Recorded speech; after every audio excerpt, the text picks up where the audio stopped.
आईना होती है जिंदगी, हंसो तो हंसती है, रोवो तो रोती है जिंदगी।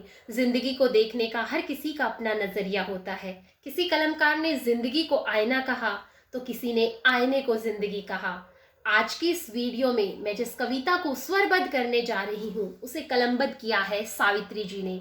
सावित्री जी का मानना है कि आईना हमारे व्यक्तित्व को दर्शाता है, आईना हमारी कमियों को दूर करने की मंशा से देखा जाता है। सावित्री जी द्वारा कलमबद्ध की गई है कविता मुझे बेहद प्रभावित करती है और इसी कारण मैं इसे आप लोगों तक पहुंचाना चाहती हूं ताकि आप इस कविता के मर्म को समझकर इस कविता को अपने जीवन में ढाल सकें और अपने व्यक्तित्व का आत्मविश्लेषण कर सकें। तो कविता कुछ इस प्रकार है। आईना। आईना केवल सौंदर्य ही नहीं, आईना केवल सौंदर्य ही नहीं कमियां भी बताता है। कमियों को दूर करने की मनसा से देखा जाता है। मैं फिर से दोहराना चाहूंगी कि आईना केवल सौंदर्य ही नहीं कमियां भी बताता है। कमियों को दूर करने की मनसा से देखा जाता है। सुंदर दिखे और जचे तो देखना किसे भाए नहीं। सुंदर दिखे और जचे तो देखना किसे भाए नहीं। जैसा चाहा देखना गर नजर आए वहीं। तो ये अपने आत्मबल को और भी बढ़ाता है। आईना केवल सौंदर्य ही नहीं कमियां भी बताता है। आईना केवल सौंदर्य ही नहीं कमियां भी बताता है। कमियों को दूर करने की मनसा से देखा जाता है। इसी तरह आत्मविश्लेषण भी है एक आईना। श्रेष्ठता में वृद्धि करे दुर्गमता समाये ना। इसी तरह आत्मविश्लेषण भी है एक आईना। श्रेष्ठता में वृद्धि करे दुर्गमता समाये ना।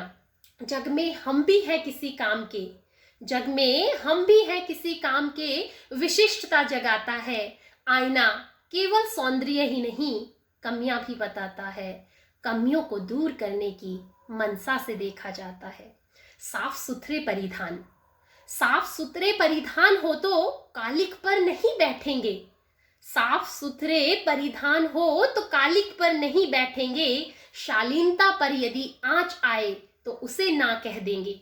इसी तरह वर्चस्व हमारा दोगुना होता जाता है। आईना केवल कमियां ही नहीं सौंदर्य ही नहीं कमियां भी बताता है। कमियों को दूर करने की मनसा से देखा जाता है। अच्छाई पर ध्यान रहे तो वो पास आएगी। कविता की अंतिम 4 पंक्तियां कि अच्छाई पर ध्यान रहे तो वो पास आएगी। मिलने में कंचित देर भले पर मिल ही जाएगी। अच्छाई पर ध्यान रहे तो वो पास आएगी। मिलने में किंचित देर लगे पर मिल ही जाएगी। कोई भी बुरा विचार फिर मन में न ठहर पाता है। आईना केवल सौंदर्य ही नहीं कमियां भी बताता है। कमियों को दूर करने की मनसा से देखा जाता है। तो आप सब भी आईना इसी तरह देखिए कि जिसमें सिर्फ आपको अपना सौंदर्य नहीं बल्कि आपकी कमियां नजर आए और आत्मविश्लेषण के माध्यम से उन कमियों को दूर कीजिए ताकि आप दिन दोगुनी रात चौगुनी प्रगति कर सके। मुझे अंत तक सुनने के लिए और ढेर सारा प्यार देने के लिए आप सभी का धन्यवाद।